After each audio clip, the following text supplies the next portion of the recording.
Welcome, sisters. Welcome back to Radiance, the podcast, a space where mysticism, embodiment, and modern wisdom meet. Hello, my name is Dr. Irene, the Gypsy Witch Doctor, and I'm your host.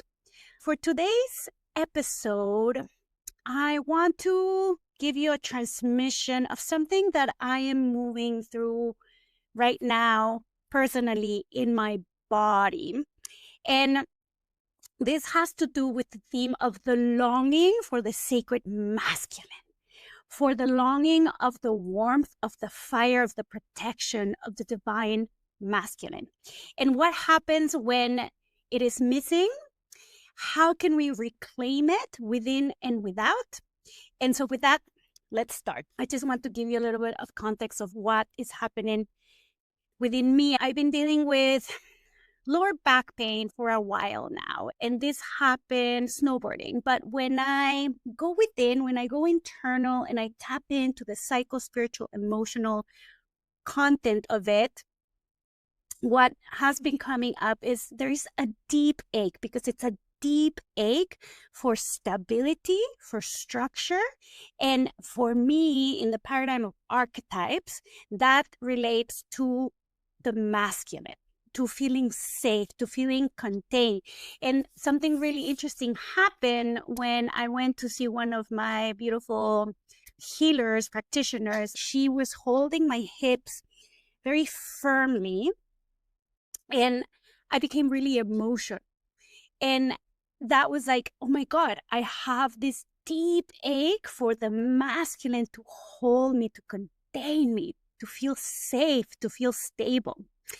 So with that, something that I've been observing in the collective is a similar theme.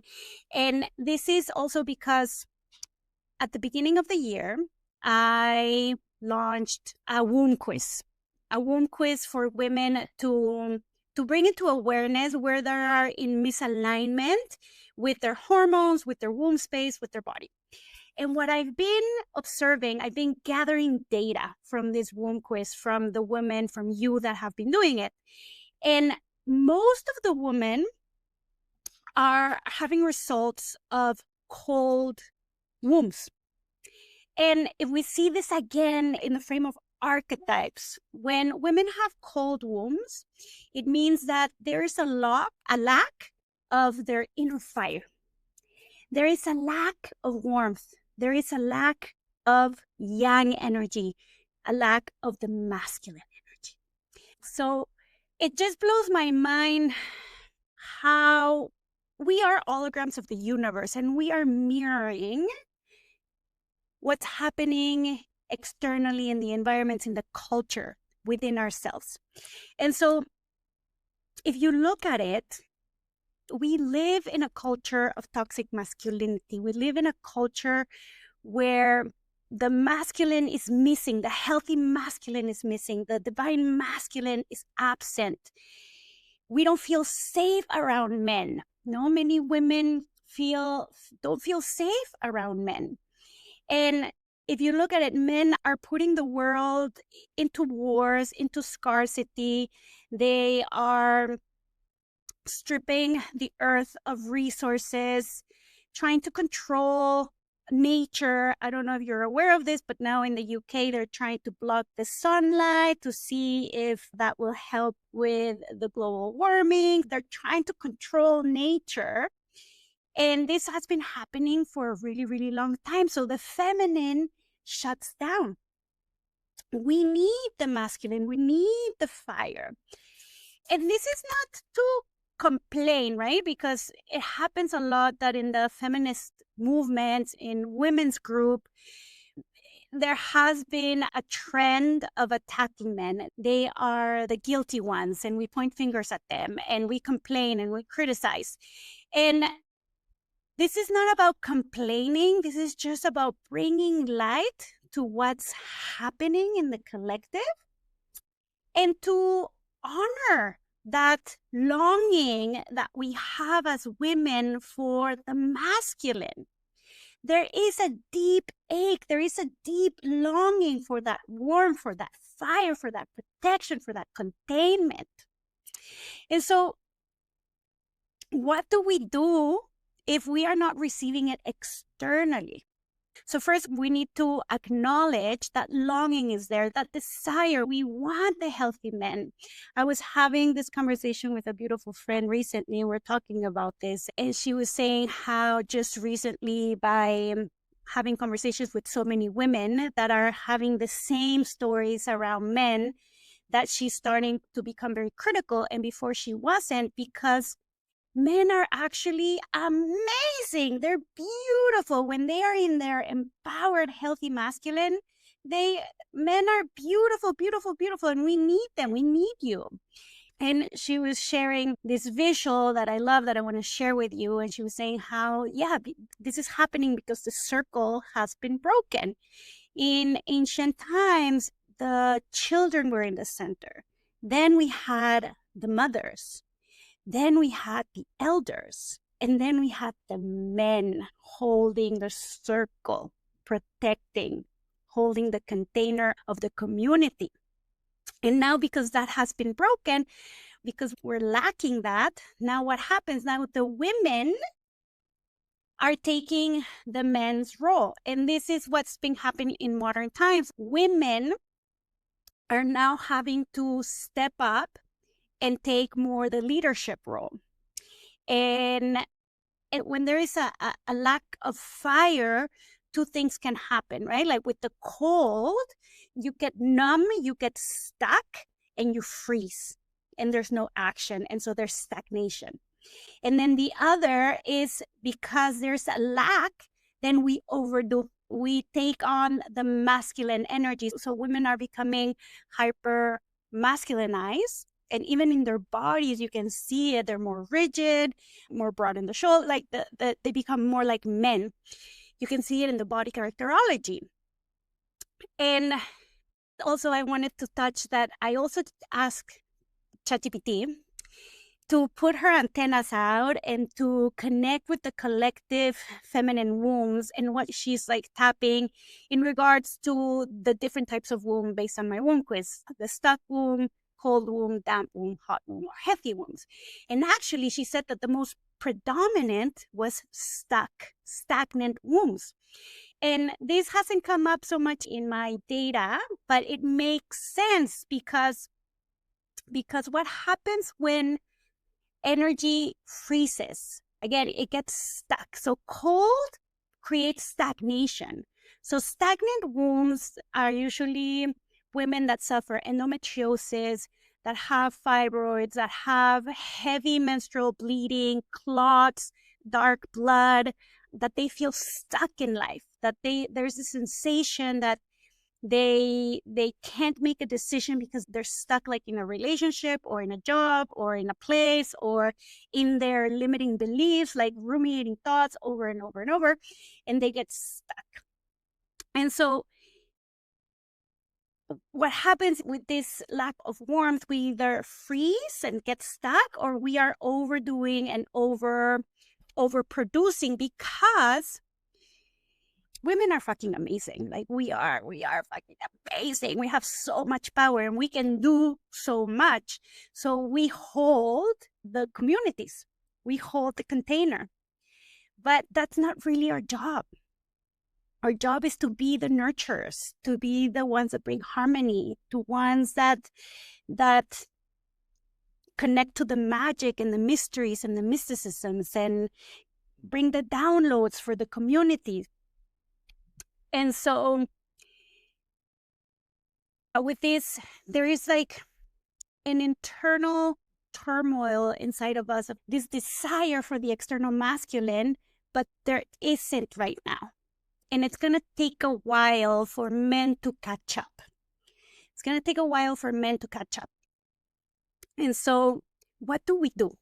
What do we do while we wait? And one of my coaches always says, waiting is suffering.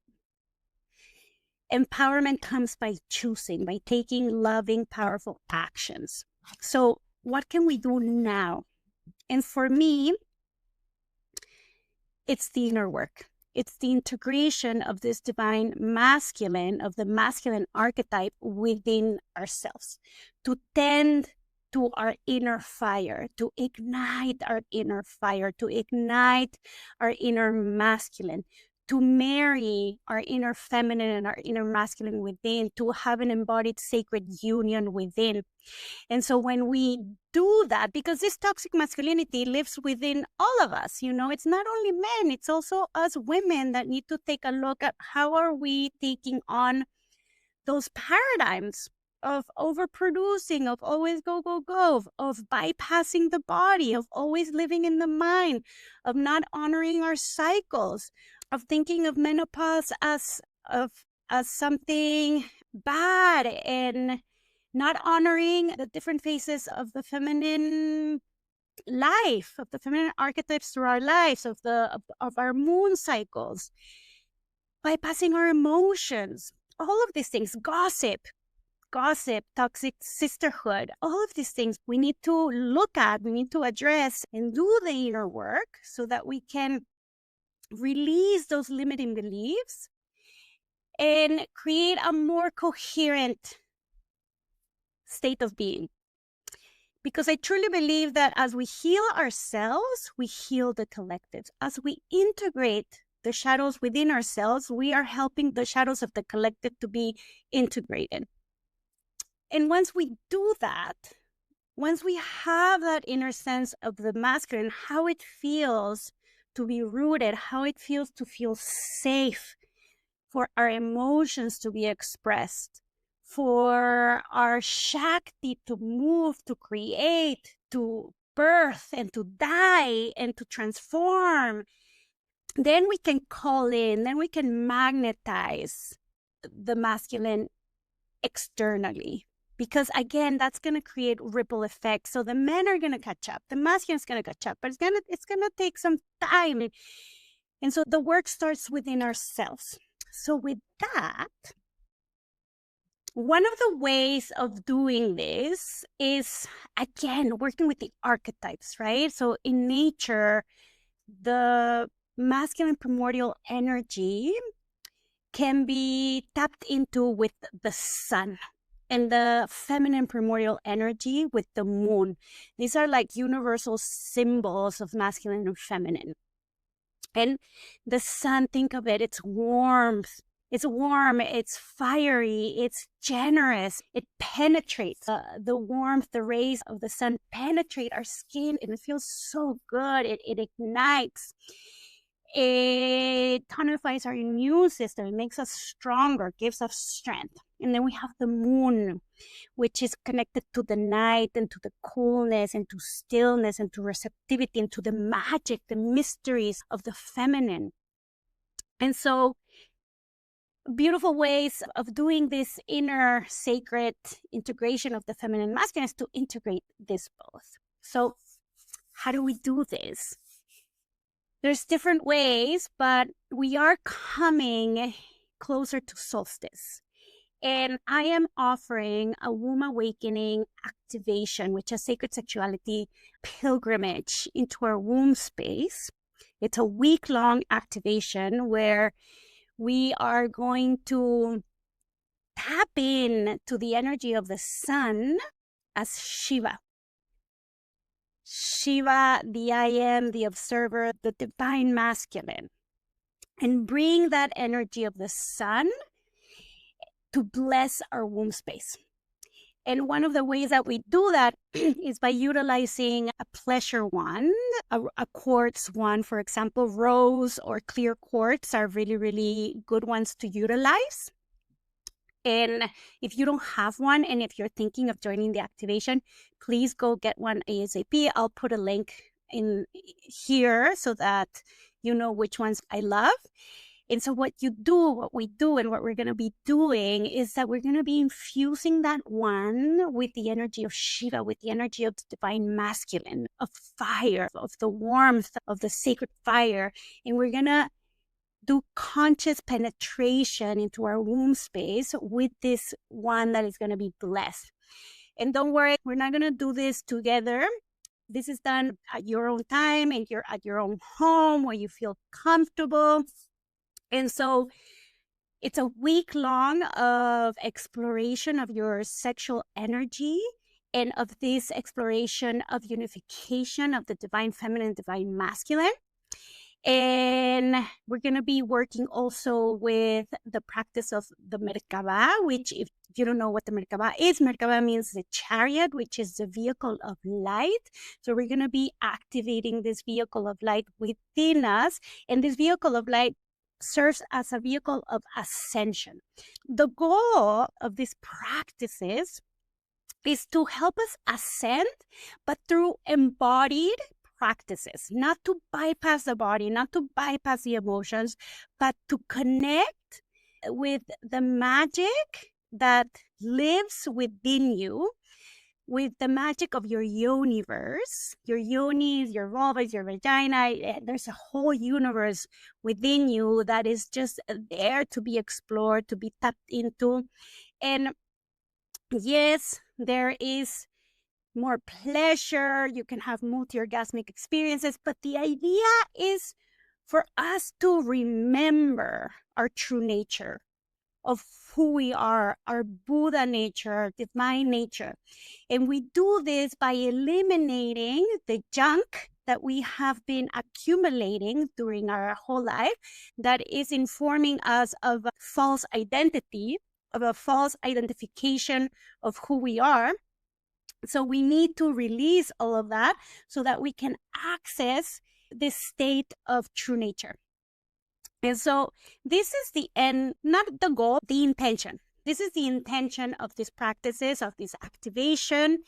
And if this sparks you, all the information again is going to be here. You can go to my website as well. All the information is there. And yeah, so if this moved anything in you, you are one of those that you had a sense that there's a deep ache within you, but you didn't have the words, and now you're like, oh my God, yes, I resonate. Please share your insights. What are you feeling in your body?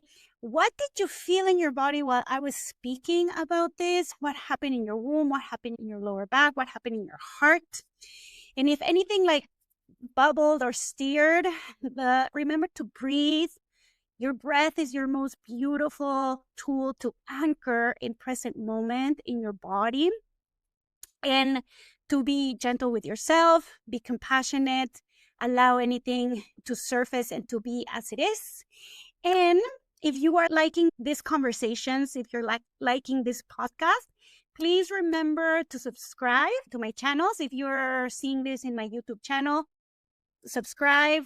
Leave reviews. The more reviews that I have, the easier it is to expand and to share this body of work to more sisters.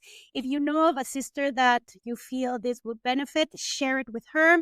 In Spotify, there's a little bell that you can click. And so if you click that, you'll get notified of any new episodes that come up. And that's it, my beautiful sisters. I hope to see you in the activation. I can't wait to share sacred space with you again. And I'll see you in the next one. Many blessings and ciao for now.